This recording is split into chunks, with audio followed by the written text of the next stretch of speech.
دوستان عزیزم، شاید برای خیلی ها سوال خلق شده باشه که چی هست و خیلی ها هم متوجه شده باشه. یک قوطی ربیه که چند نان زغال داخلیانه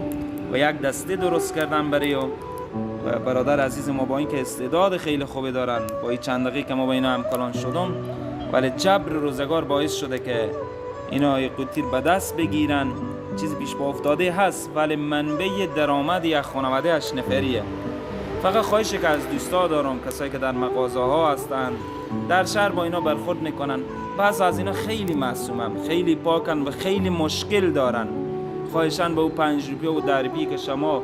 بالاخره از خود گذشتگی میکنیم، همیشه بالاخره امید به خونه از اینا بیاریم و واقعا قصه ها از اینا رو کدام میشنه و خیلی دردآوره. خداوند تبارک و تعالی مشکلات همگی رو حل کنه انشالله، که همیشه درد و بلا از وجود همگی شما دور باشه انشالله، که مشکلات وطن ما حل بشه تا این جوانانی که